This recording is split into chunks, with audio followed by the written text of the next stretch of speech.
evening. Welcome to Firearms and Fellowship for our Monday night firearms chat with Nibs from Walnut and Steel. How are you, buddy? Hey, Jeremy, I'm doing great. Thanks for having me on.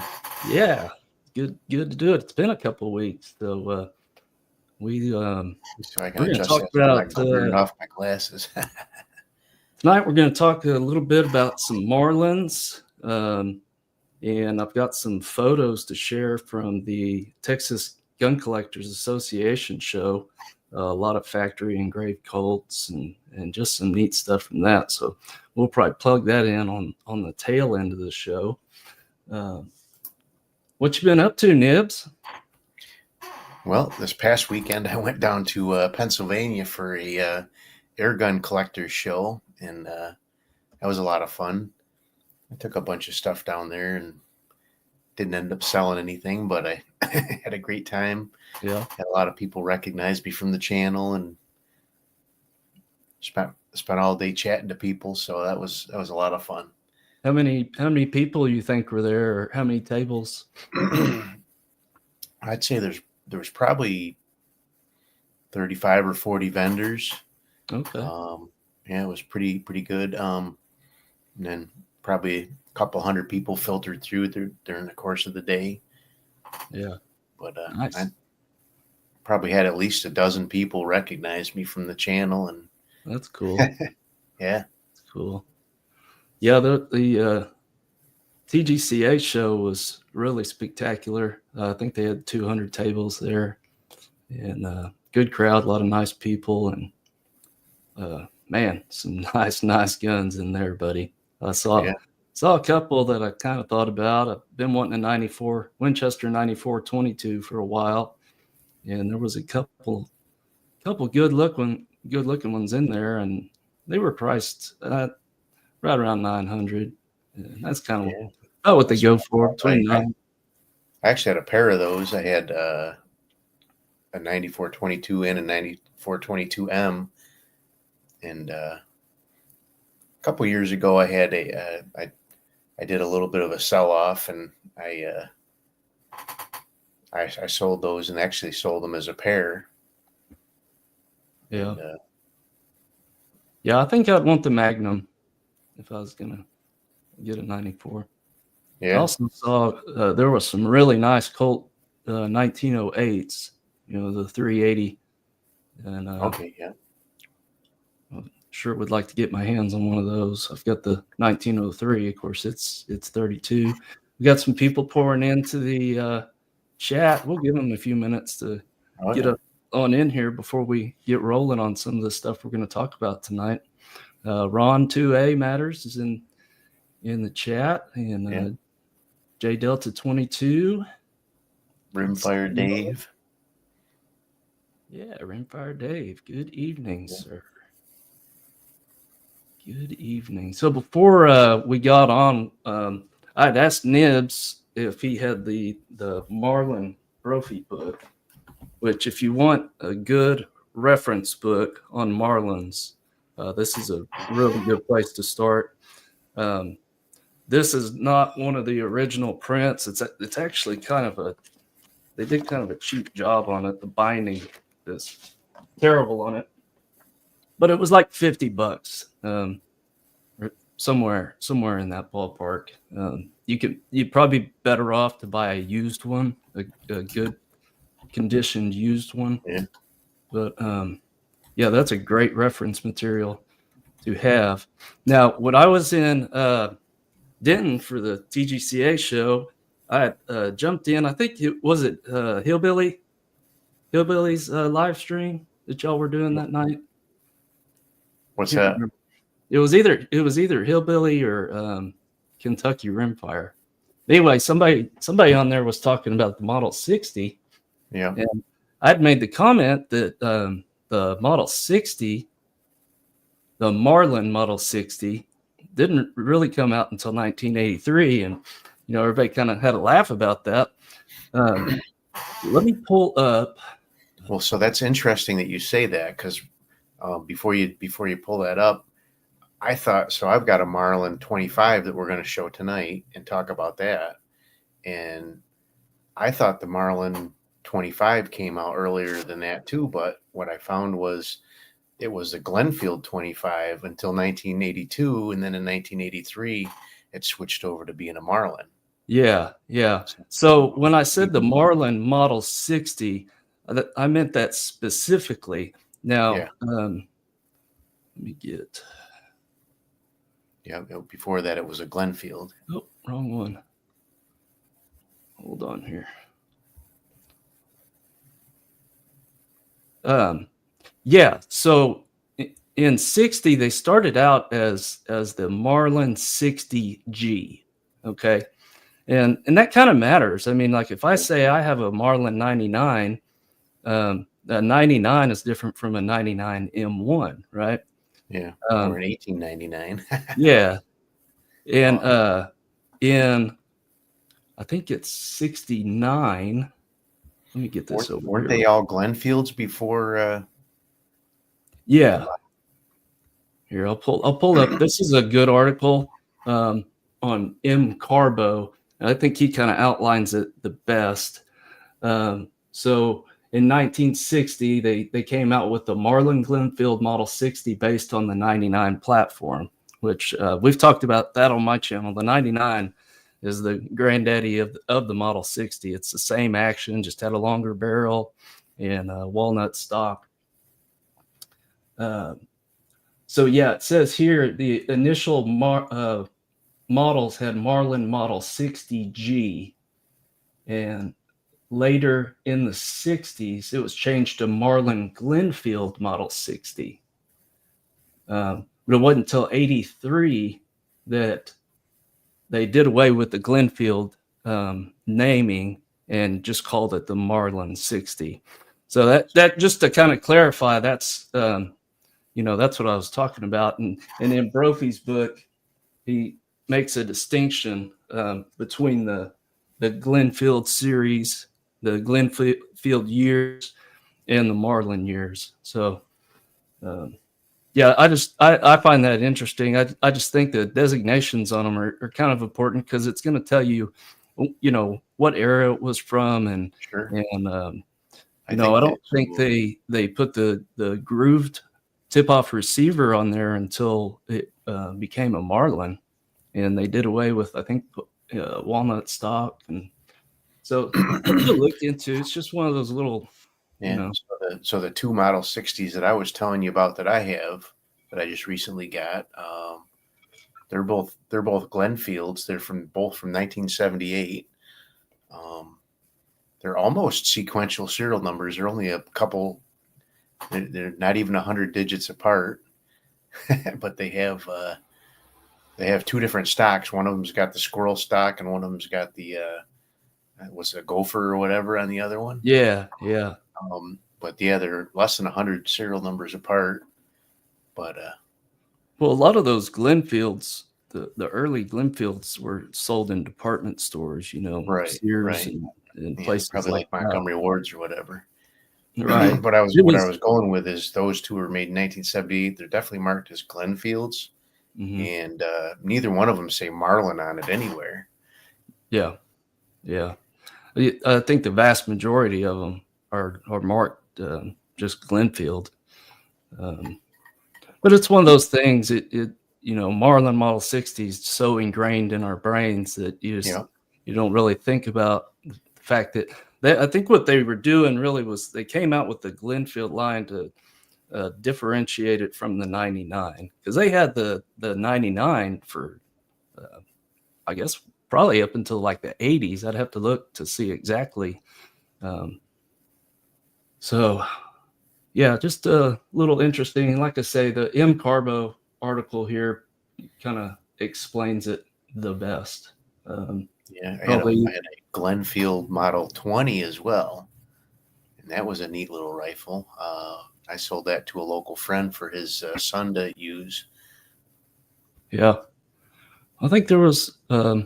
There's several Glenfield rifles, and sometimes they were even nicer than the Marlin versions, like you say, with the squirrels on the side and stuff like that. Yeah, we got a few people coming in. Yeah. Daisy Lever Gun Fun. Good to see you in here.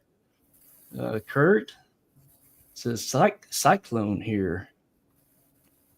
Okay. Yeah, Daisy Lever Gun Fun there. I met up with him down at the Central PA Airgun Show. He was Oh, cool. his name's Russ. He was actually hosting the show, Nice. coordinating the show, whatever you want to call it. Got Kentucky. got Chad from Kentucky Rimfire on as well. Yeah, good to see you, buddy. All right. So let me get back over to these pictures because we both got a couple new to us, interesting firearms. I think that will bring up some conversation. You want to go first? Yeah, if you want. Okay. Stick one of mine up there. Let's get her rolling. Yeah. Okay. I just grabbed the first. I know you wanted to do the 25 and 80, so I grabbed my. Yeah. This is my 25 here, and it is a Marlin 25, and it's I dated the serial number on it, and it is 1984 model. Okay. So it is past that 1983 when they did away with the Glenfield. How's the trigger on that one? It's not bad. That is a really nice little gun, and it is so accurate. I really want to put I'm going to put a better scope on it now that I've actually pulled it out of I haven't had the thing out of the cabinet in a couple of years, but it was so accurate. I'm going to put a nicer scope on it and take it out and run a couple of these challenges with it because I think it'll do pretty good. That even with just a little 4-power scope, it was really accurate. So yeah, my Glenfield 25, I was really impressed with the trigger in that thing. Yeah. And maybe somebody got into it. I don't know, but I'm guessing that one's probably around a 2-pound trigger. I mean, it's not a match grade trigger, but it's fine for really nice for a plinker. Plain Fun 42 says, I thought Glenfield was less expensive model of the Marlin. Not necessarily. Like I say, I think they kind of use that for their selling stores. They just sold at other stores and stuff. Yeah, because some of them are just as nice. And actually, when they went to in '83, when they went to the Marlin Model 60, they went away from walnut stocks on those. So yeah, it's kind of like Savage and Stevens, and they had their Springfield line of guns too. So, and they sold those to hardware stores and stuff too. So yeah, how many of those Gill guns have you seen that are I've had Savage, dozens. Stevens, Springfield. I mean, yeah, I get them and fix them up and then resell them. So yeah, everybody's saying what's up? What's up? Bert says, I have a Savage 64. Haven't fired it yet. That's going to be a good one. That's going to be like kind of like the Anschutz type action, isn't it? The Anschutz was I haven't had a 64 yet. I'm not familiar with it, so I couldn't say, but I had a Savage 63, and that thing was a hunk of junk, but was it? Yeah. It was like a single shot bolt action. It was not great.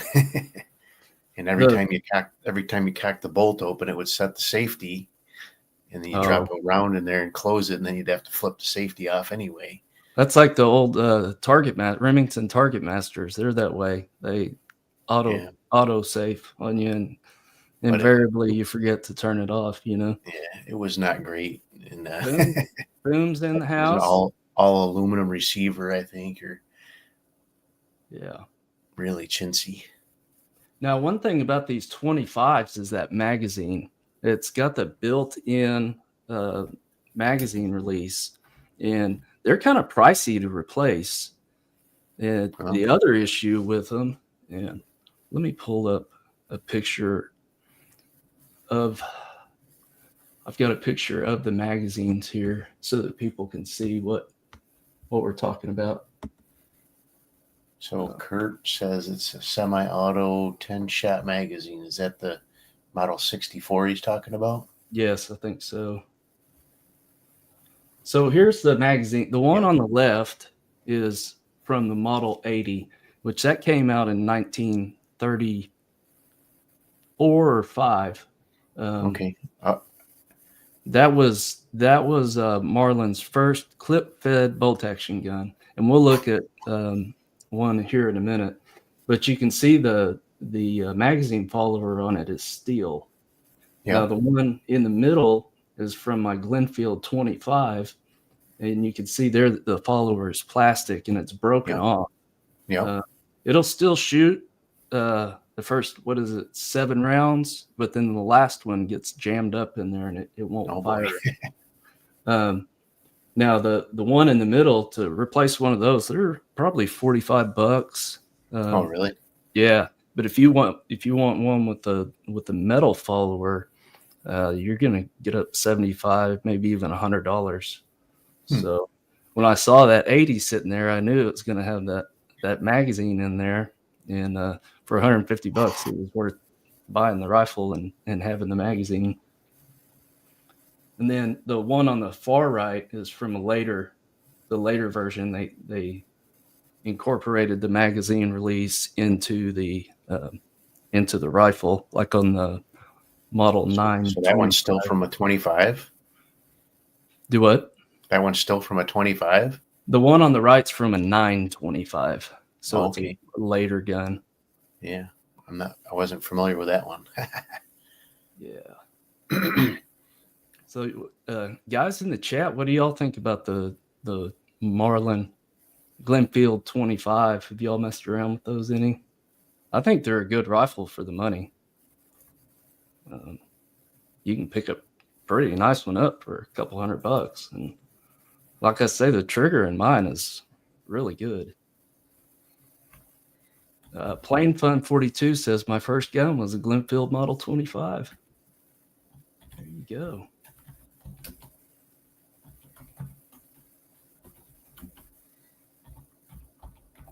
Jessica Morgan 33. I have the Red Ryder 200 shot range model air rifle. You familiar with that one, Nibs? Not specifically the 200 shot model. I'm not familiar with what that is. Okay. Kentucky. I actually, I just happened to load this up before we got on. I have the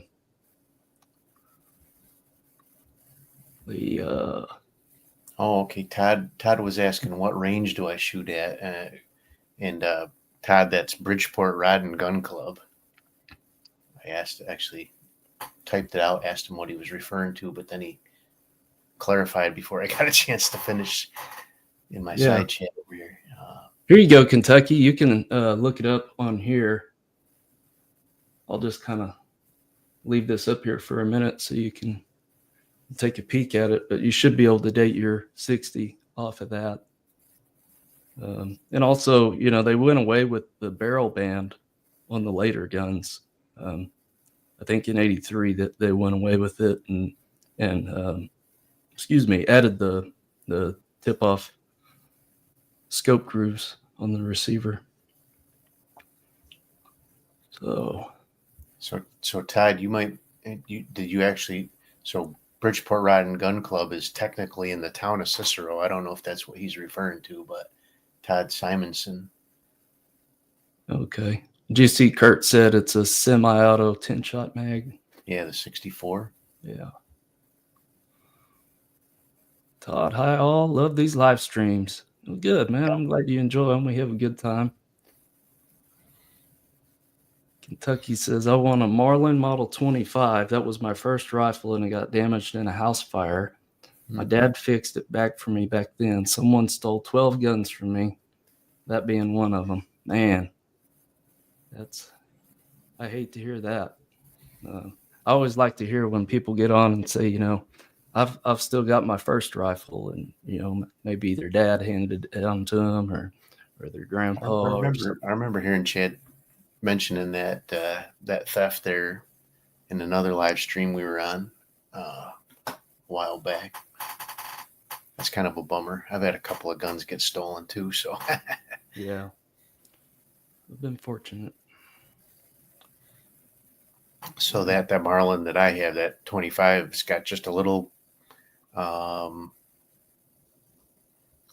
power 4-32, but it's a really nice.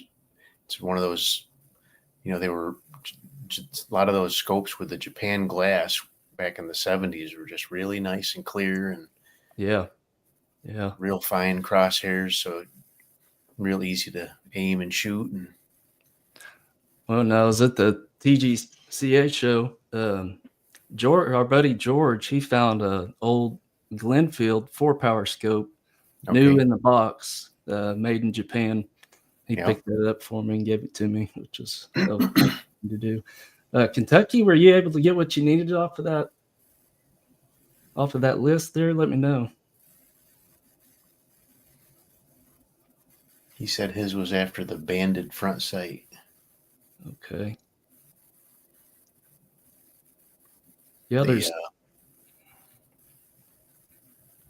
I have a couple of Marlin. I have a couple Marlin branded scopes. I don't have any Glenfield branded scopes.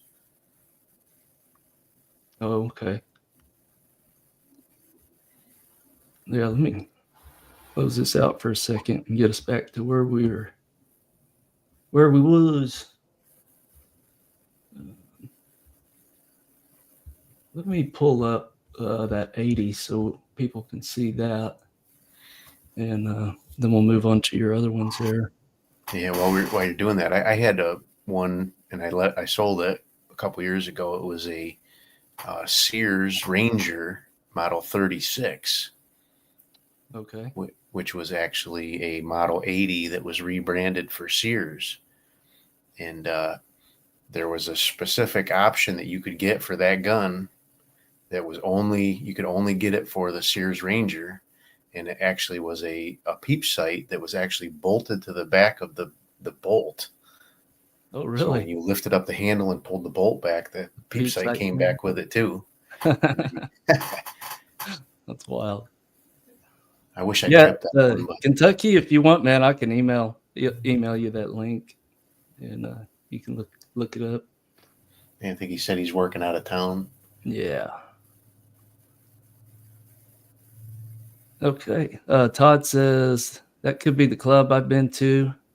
Do they have the New York State trap shoot there? Yes. Yeah. Okay.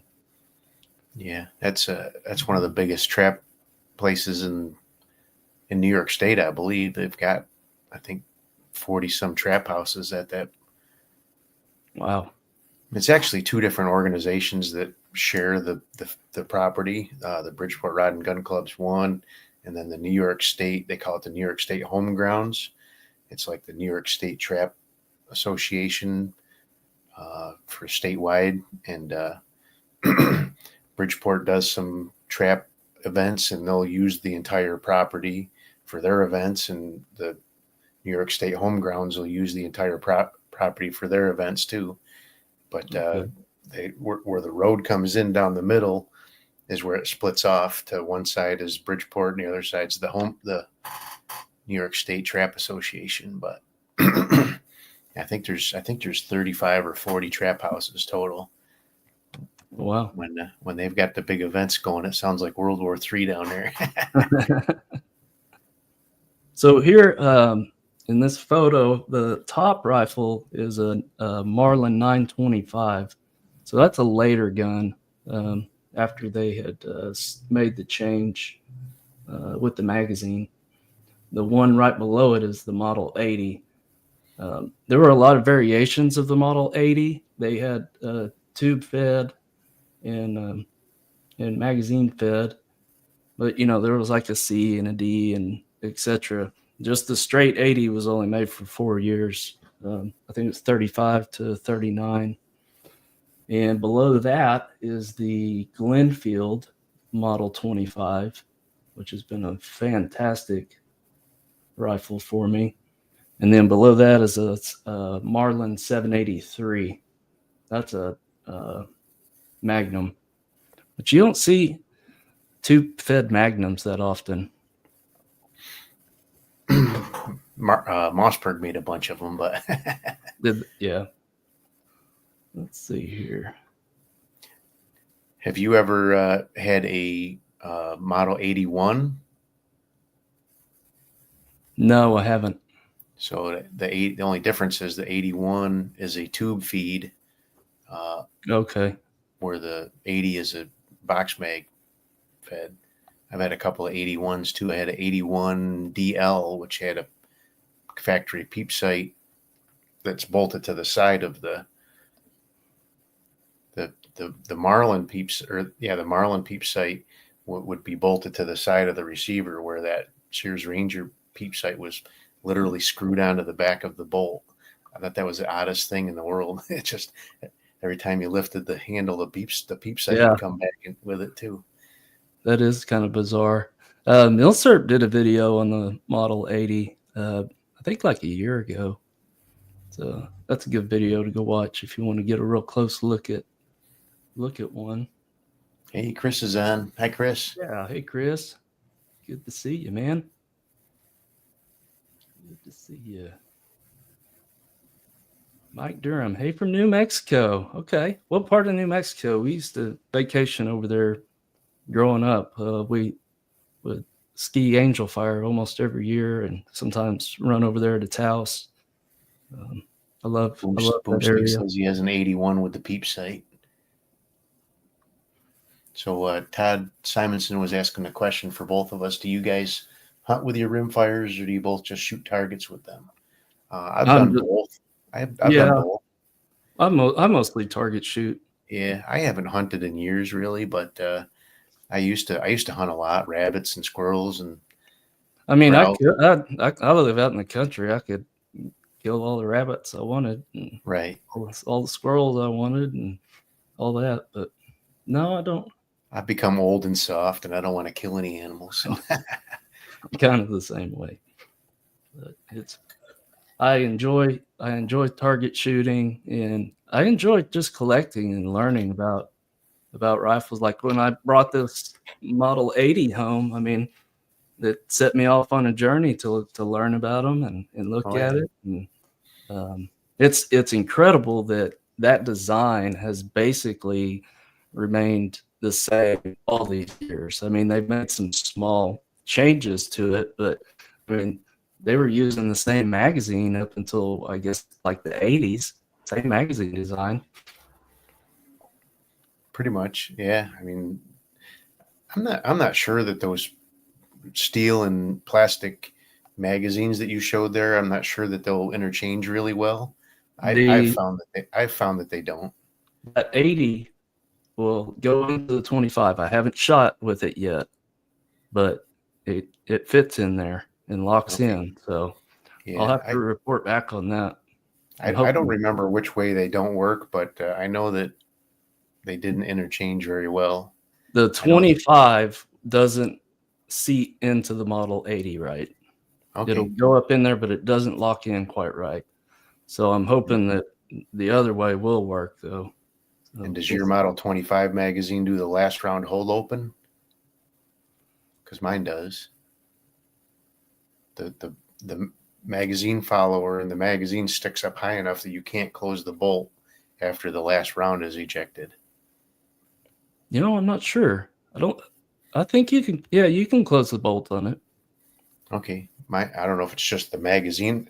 It's definitely a function of the magazine and not anything else in the gun. So, but Well, the and magazine followers, maybe that's how it got broke. I tried to close the you bolt try to with jam it. Yeah. yeah, that could be it. Yeah. Could be. Because I was just, when I was taking that picture this afternoon, I remembered that when I opened the bolt up and Yeah. Let me get over here and we'll pull up. You've sent over a couple more. But yeah, like I say, for the money, some of these old Marlins, you can get a pretty nice rifle, I think.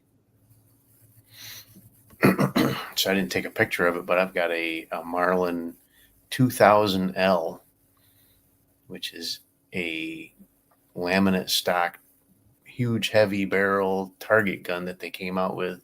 They only made it for like 2 years, in 99 and 2000. That's where it came up with the model number 2000. Yeah. But that's a fun gun. That's another one I need to get back out and do some of these challenges with. Yeah, it's hard. Sometimes they get stuck in the back of a safe or something, and you just kind of forget about them. And I try to go through at least once a year and pull each one out and check, make sure there's no issues coming up. Daisy says, "My old man always said, if you kill it, you eat it." Yeah, Yeah. very good way to do it. Daisy. For years when I was a teenager, I would hunt grouse with my 22 until Yeah.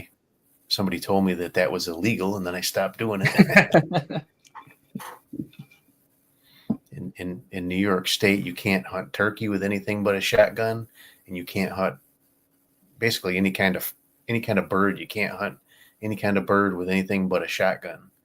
I don't understand that, but Okay. so many other states allow you to hunt turkey with a rifle, and grouse you can hunt with a 22.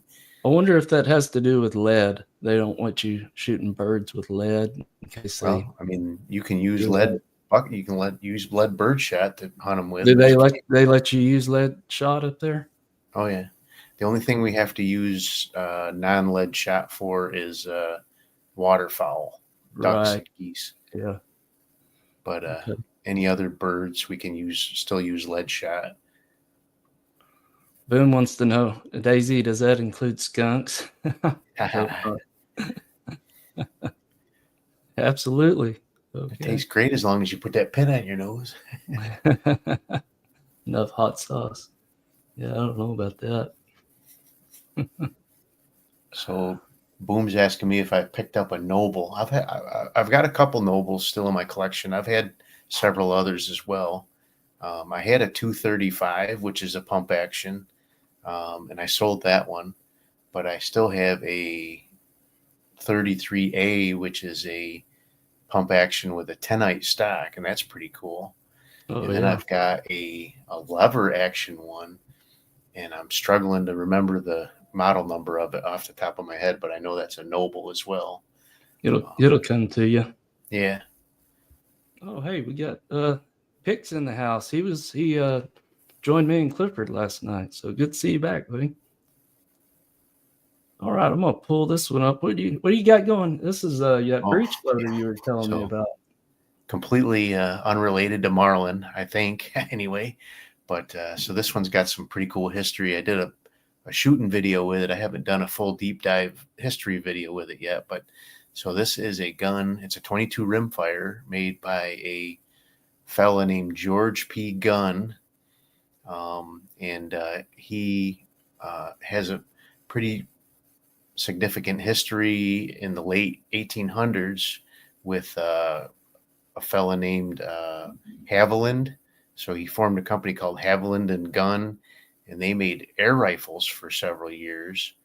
And then they sold off all of their interest in the air rifle business to Quackenbush, which I've had. I have several Quackenbush air rifles from around that same time frame. But this one, the only thing it says on the roll stamp on the top of it is GP Gun, Illin, New York, and then it's got the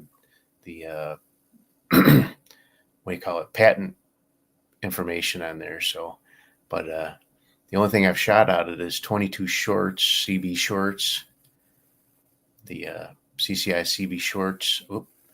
And but it's for what it is, it's really accurate. So what is going on the right side of that barrel there? What is that? That is the ejector. So the way this works is to open up the breech, you basically just push the hammer straight down, and then you're looking right down the barrel at that point, and you put your round in there, and when you pull the trigger, the hammer comes up and slaps the back of the round, and sets off the thing. So when you push it down the next time, you got to push that little lever back to actually get the round to push out of then you got to grab it with your fingernails and pull it out the rest of the way. Okay. But yeah, that's the extractor, I guess you call Interesting. it. Such a Yeah. simple action though. Yeah.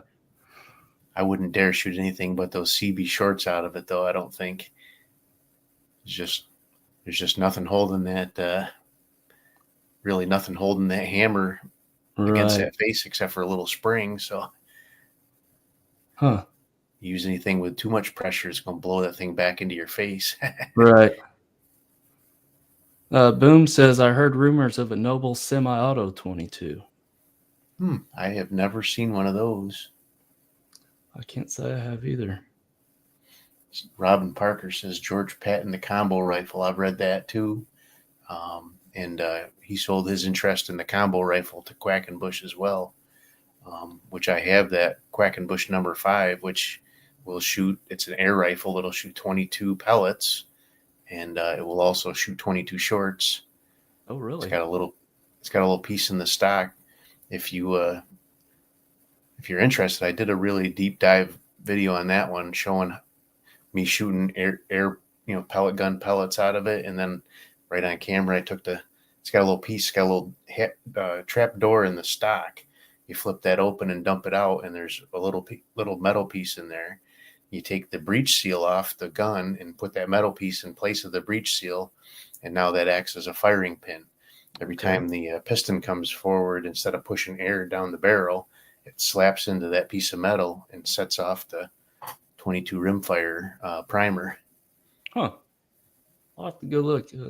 Watch that Yeah, video. Quackenbush number 5. Okay. Let's see But what else yeah, we got. that's a pretty cool gun. The local guy that manager at the local shop, he somebody brought it in. And they didn't even put it on their books. He called me up and said, "Hey, you're interested in this?" So I had a little bit of money from a couple of trade-ins that I did there. So I had some store credit. So it didn't even cost me anything to carry it out the door. It's nice to know people. Yep. Yeah. So here you got this is a, I didn't even think to bring out my 39. I should have. I don't know what else. So I have a couple of 39s. This is my latest 39 purchase. I've had it for a couple years now though, but I like this one because it was made the same year I was. So Oh, yeah. 1966. So Is that a JM stamped hammer spur on there? it is. I didn't send you the picture of the JM stamp, but it's on the opposite side. But it's a golden 39A because it has a gold plated trigger. Yeah. I think That they did that for a long it time, but looks just like mine. I had a 39 Mountie that I went brain dead and sold at some point. I really like that thing. Had the shorter barrel on it. let me see. I've got another picture here. So I have one that's called a 39D, and the D. 39D was very much like the Mountie, except for so does your Mountie have a straight stock or a pistol grip? I can't remember. Mine's a pistol grip, if I recall correctly. Okay, I haven't had it out in a while. So the 39D must have been. So that was the only difference was the configuration of the stock because it's a real short carbine looking jobber there. But Now, the Mountie I had was a straight stock. okay, so then the D had the pistol grip. Yeah. I have a picture here of all three of mine together if I can find it. And oh, there they are. Let me. I'll send this to you right now, and we can stick it up when you get it. Oh, yeah. But the one that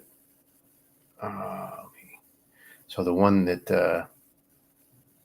the other one that's in this picture is really cool too. So you'll definitely want to put this one up once you get it.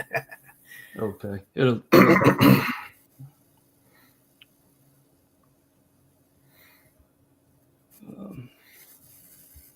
So the first year of the 39As, first 3 years of the 39As, they did we call it color case hardening. So the receivers were color case hardened on those. And one of the 3 in that picture I'm just sending to you now is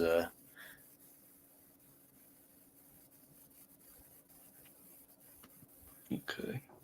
got that color case hardening on it. Let me see if I can go grab that real quick.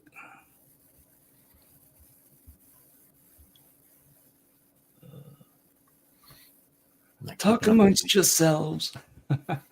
Southern Rifle says 66 was a fine year.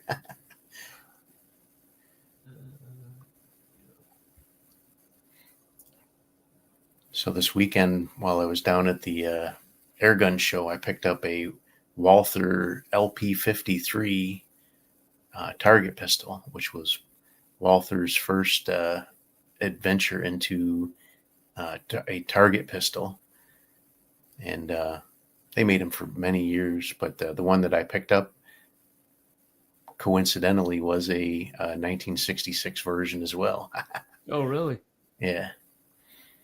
So Southern what Rifle we had, says 66 was a fine year. yeah.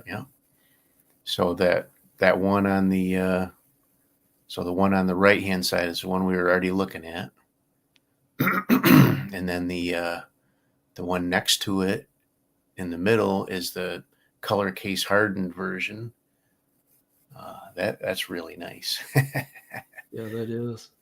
And then the one next to it's that 39D, and it was a carbine length. But yeah, you're right. The Mountie was a straight grip, and the 39D had the 39A type stock, but was just really short. I like the grain on that D. It looks good. Plus, you got the globe on the front. Yeah, that's a nice shooting little rifle. It's a good looking rifle. All 3 of them are the like the wood grain on that. The middle 39 has a peep sight. I can't remember I think it's a Redfield peep sight. That came drilled and tapped from the factory with the holes that would accept that specific model of peep sight. And it's got one, I can't remember it's got one of those apertures that you can actually adjust. It's got the little shutter thing that, you can twist it and it will actually open up or close down like a camera shutter. Yeah. I can't remember the name of the manufacturer of those. I've got a couple other guns with that same brand of aperture on them too. Yeah, those are neat. I can't remember who makes them either. I think it begins with an M. Let's see if somebody else pops up with it. Yeah, somebody knows, because those are cool. I've really become a fan of peep sights. They really, my eyes are getting older, and I either need a peep sight or a scope on there to. I don't know if you noticed on my channel last summer, I did a whole series of iron sight challenge shooting with I probably did well over a dozen different guns at least, shooting 50 yards with iron sights. Yeah, that's for me. That's getting out there. I mean, I can 25 yards. I'm okay. 35, okay, but start getting out to 50, it gets a little bit more challenging for me. Yeah. So Mike from Minnesota Shooting Sports channel, he put up a challenge early last summer, and he came up with the target is about the size of a clay pigeon, but the 10 ring is only less than half an inch in the center, and I was shooting that, and he had originally proposed shooting it at 50 yards with iron sights from the prone position, which I did several times, and I did pretty well at it. But then I just kind of adapted it and started shooting it off a bench rest with iron sights. Yeah. And I shot several guns, shot a 99 and never got 100, but I got several that I shot 99s with. So It's not bad. Boom says, is it Marvel? Is that the name of it? I'm not sure. That doesn't ring a bell, but I can't remember. Maybe somebody can Google it. yeah. Oh,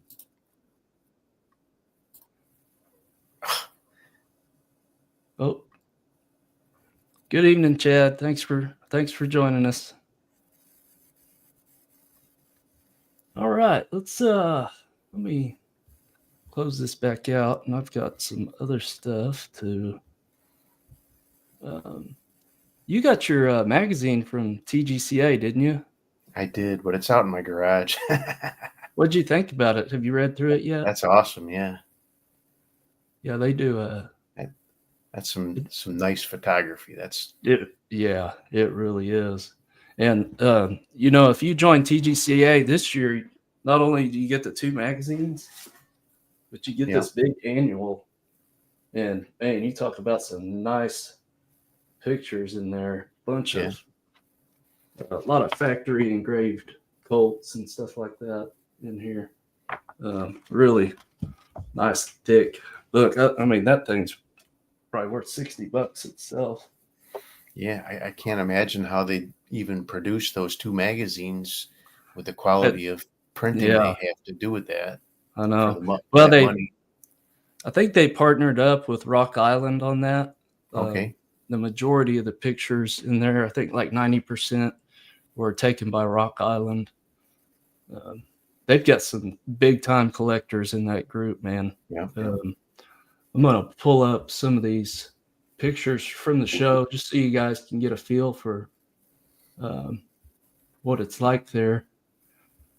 This first deal I'm going to show, they had an exhibition. This was a couple private collections of factory engraved Colts. Just really, really incredible stuff. Yeah, there's a 38 super automatic. Yeah, a lot of neat stuff.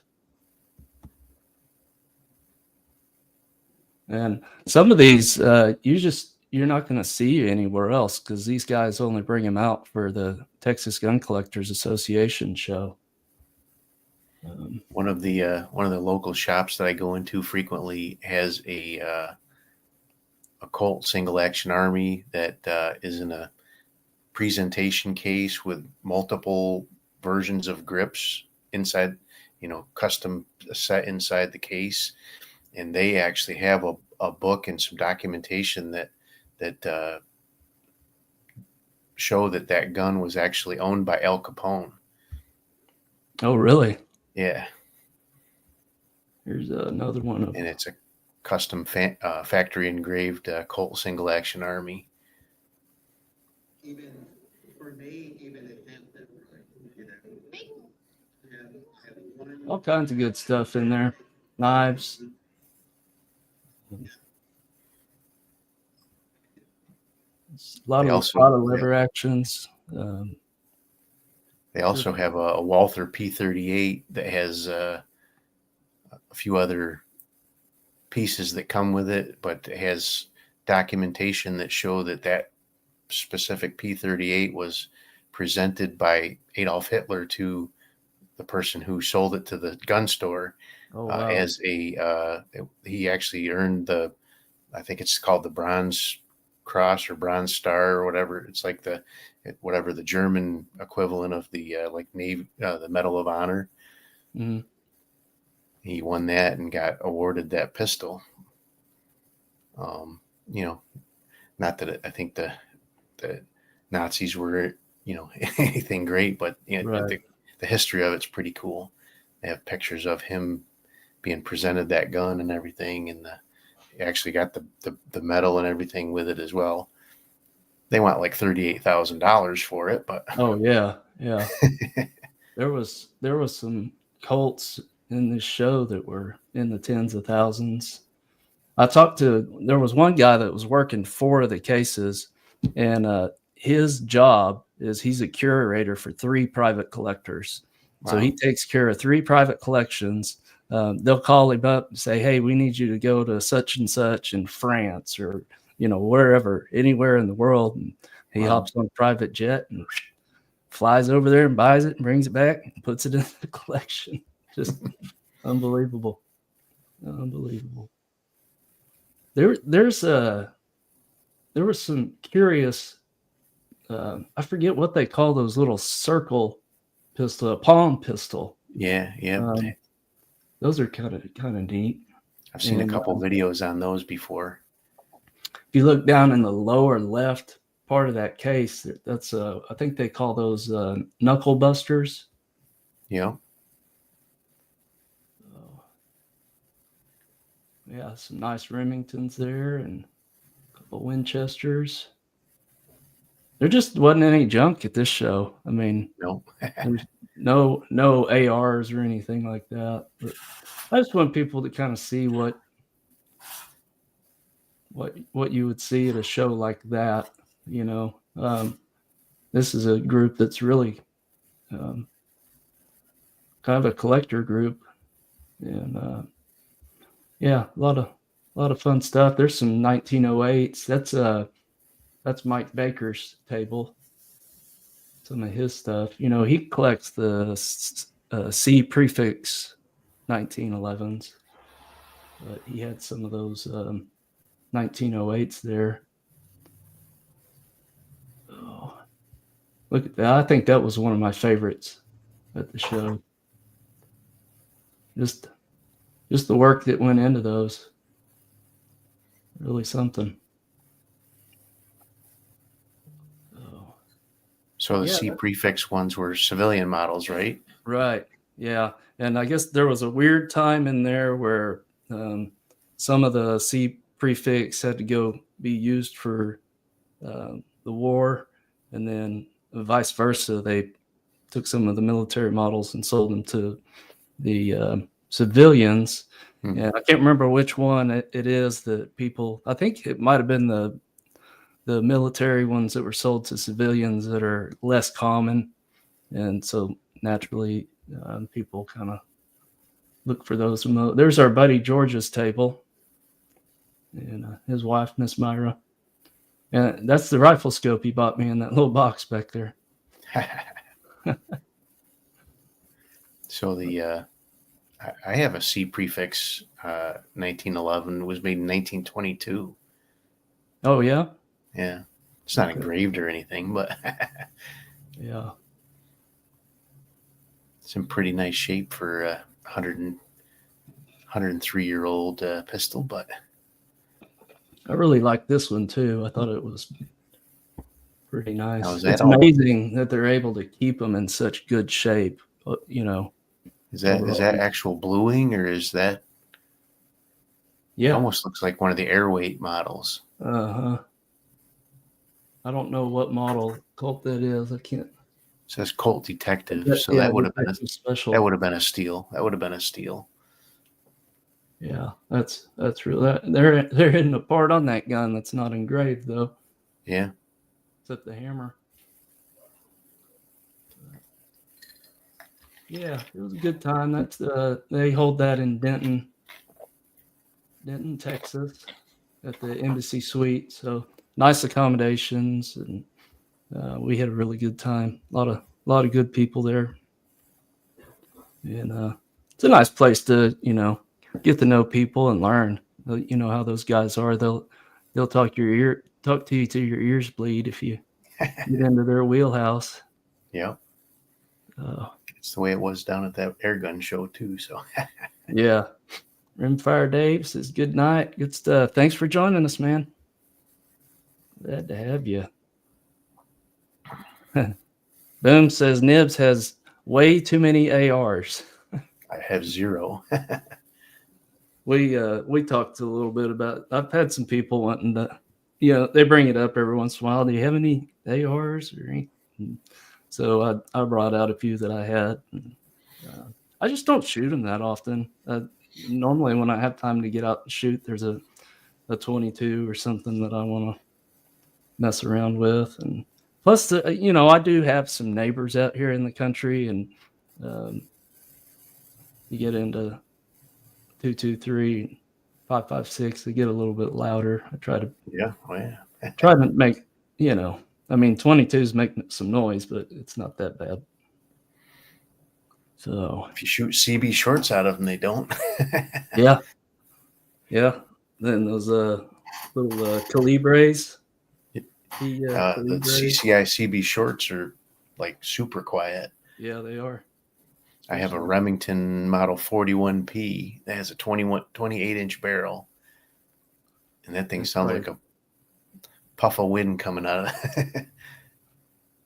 Charlene says, "Holy Mother of Pearl." Yeah, it was some pretty neat stuff there. That's for sure. Let me look through here.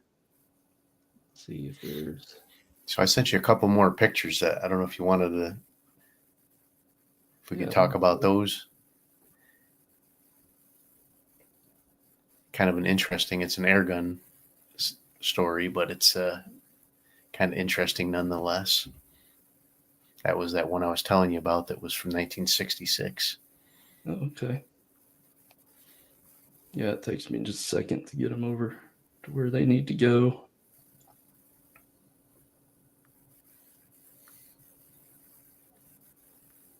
So, what video you got coming up next? Next one on my agenda. Well, I just posted up a mail call video from some stuff that I got tonight, but I just got a new Air Arms TX200 air rifle, very high end, under lever, 22 caliber pellet gun, just amazing walnut stock, amazing bluing, just flawless mirror image bluing on it, and I'm just got it out the range plinking with it. So Yeah. There we go. got a smoking deal on it because it was a return to Pyramid Air, so I got it for almost half the normal retail. So Mike of Mini Mike says 28 inch is rare. Yeah. For the 41P, I think that's standard because I actually had a 41 as well that was a 28-inch barrel. Maybe both of mine were rare. I don't know. But I know my 41 and my 41P both had 28-inch barrels. So I've got some of the brochures from back then. I'd have to dig through and look and see what was available. So anyway, this is one of the treasures I brought home from Pennsylvania with me. That's cool. It's still all in the original box. Got the original cleaning rod. Over on the left-hand side there, that little raised section there has two more. So it has target sights on it. It has two replacement blades there, different width grooves, and then two different size front stocks. It has a little wood. So the way that this one works, you actually grab the barrel and crank it down, and so it gave you a little wood block to stick in the front there to help you cock it a little easier. But it still has the original manual with the factory target where they shot and tested it. Looks like somebody bought it and just kind of put it away, huh? It looks like brand new, yeah. But I've been chasing that model for a long time on eBay and other places, and I could never find one that I wanted to even try to afford. And this one was very, very reasonable. So, but I sent you another picture of a movie poster if you want to throw that up.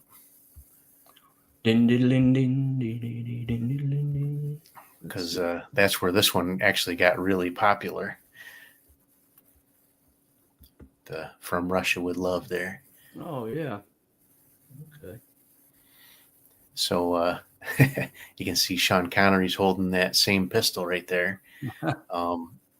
So the story was he was doing this photo shoot over in England, and in the movie he shoots a Walther what is it, the I'm drawing a blank what the pistol was. It was Wasn't it a P-22 or something like that? PPK. PPK, yeah. Yeah, I have a PPK. I don't know why I couldn't remember, but in England they wouldn't let him have the PPK out in public for the photo shoot. So the photographer had this pellet gun in the trunk of his car, so he broke it out so that James Bond could be holding a gun anyway during the photo shoot. What And what was it he carried originally? A Beretta something? I'm not sure. I know the PPK was in a lot of the movies though, or maybe it was Yeah, like at the beginning of the movie, he comes in and they're like, hand me your Beretta Bond, and they issue him a new pistol. And I watched a deal one time where they showed all the different guns that they actually used in the movie. Yeah. Like they didn't use the PPK hardly at all. It was random different guns in each scene.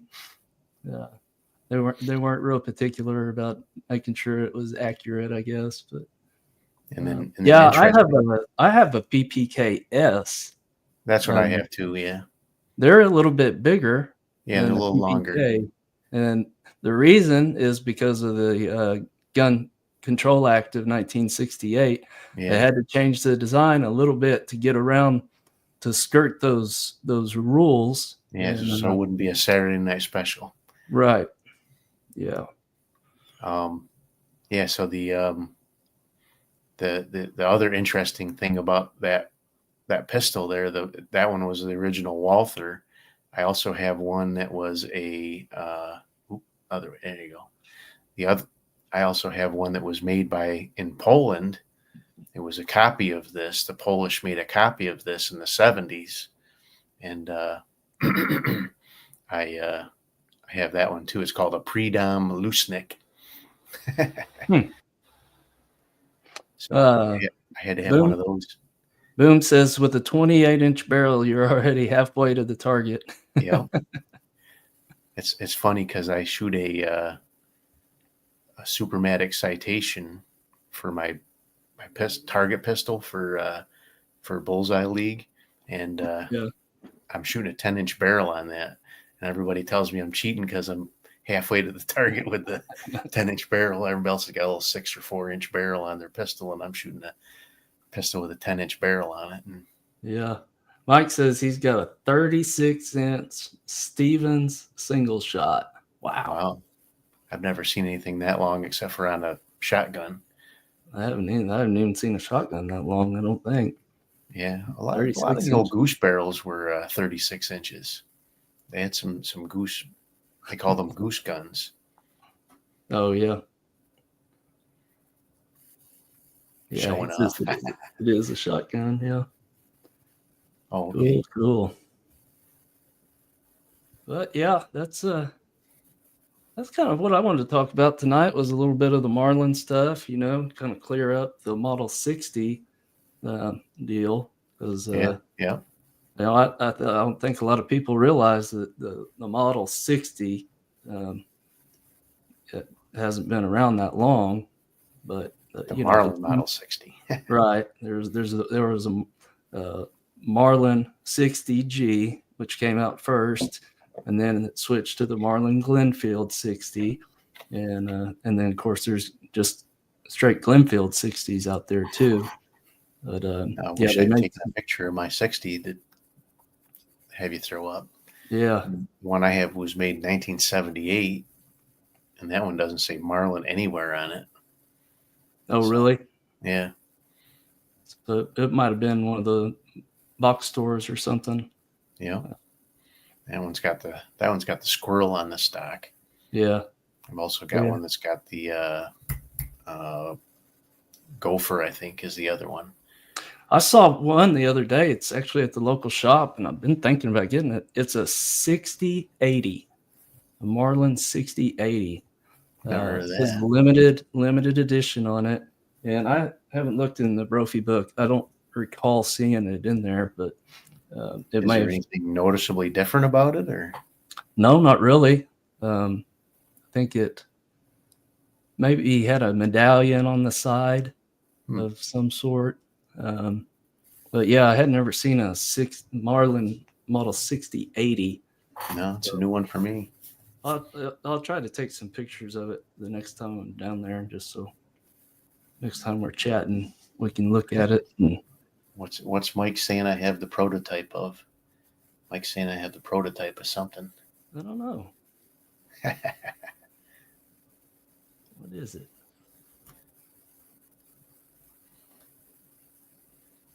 Yeah, I very well could have some prototypes, because I really try to collect first year productions of a lot of things. A lot of the collectible ones I have are first year production. My he's talking about the Marlin 60 with nothing on it. Oh, okay. Is it serialized? Well, it is serial. It doesn't say Marlin on it anywhere. It says Glenfield Model 60. It doesn't say Marlin on it anywhere. Yeah, that's the thing. There's a few iterations of that, and like I was saying earlier, it might be a Marlin 60G, but that tells you it was an early gun. And if it's a Marlin Glenfield 60, then it came after that. It's just kind of like I said, if you say I've got a Marlin 99, that's different from a Marlin 99 M1, right? They just have different features. And my Winchester Model 1903 is a first year production. It's got a 3-digit serial number. 80th year, maybe. It could be. Yeah. Let's see. 60. 80th year of Marlin? No, that wouldn't Marlin's work. been around since the 1870s, right? Yeah. And it couldn't be the 80th of. It was you could tell it was a little bit older gun. It might have been like a commemorative for, like, who knows, the state of Oklahoma or something. It seems like the medallion had something to do with Oklahoma. Now you're going to have to go back and buy it. Yeah, no. Darn the bad luck. Boom says, Mike, I'm still waiting on your YouTube channel. Yeah. Gonna dive in with us crazy people. Nibs is a true collector. Accumulator. Service is in the house. Good to see you this evening.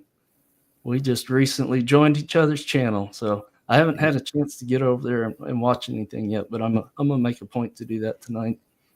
I've been busy. He's been busy too. He's put up a couple of videos in the last couple days or week or so.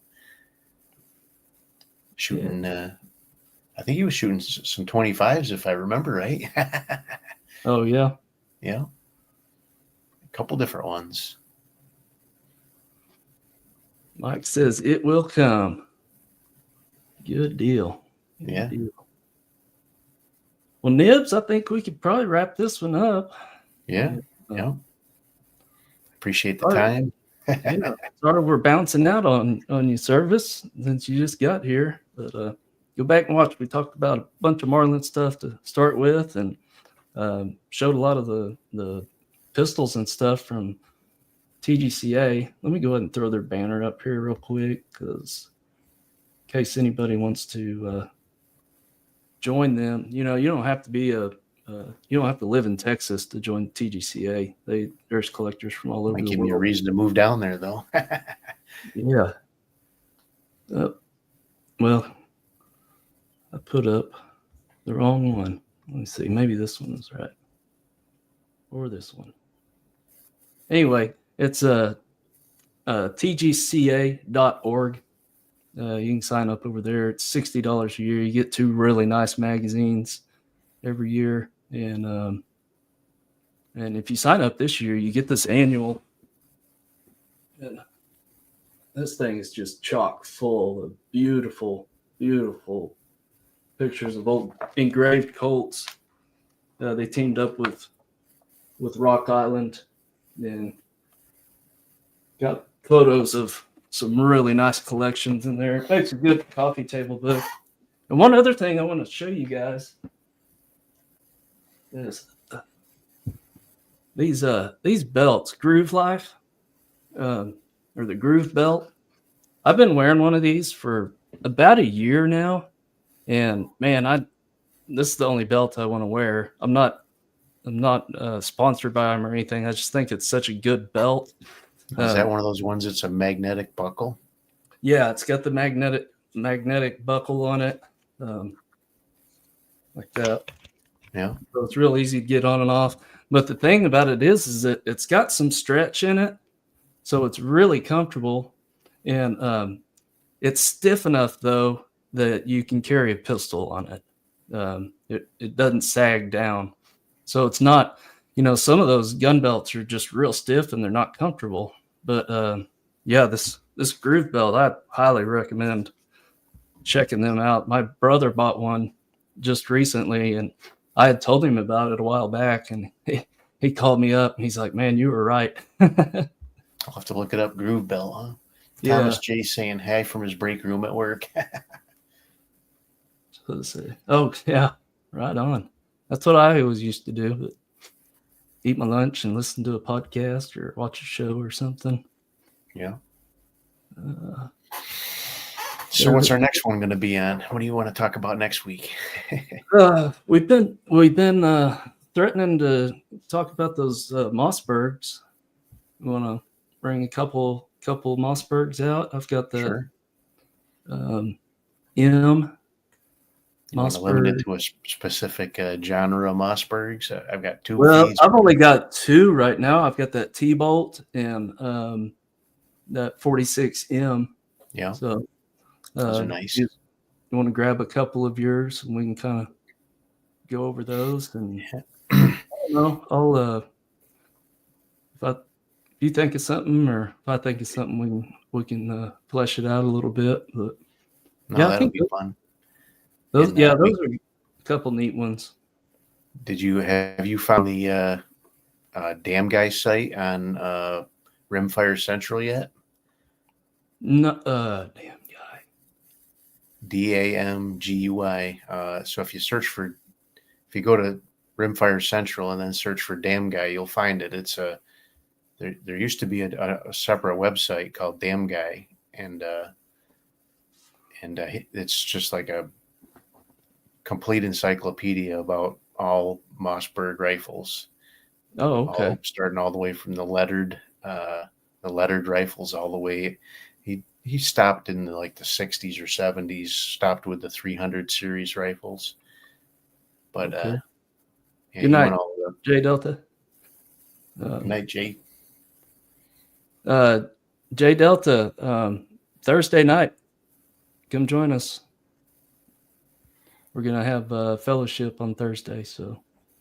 But yeah, that's a if you're looking for any kind of information for a Mossberg, that's a great place to start.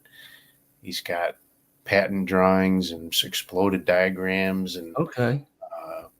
tells you about all the variations and stuff that were in what years those variations occurred, and it's very accurate.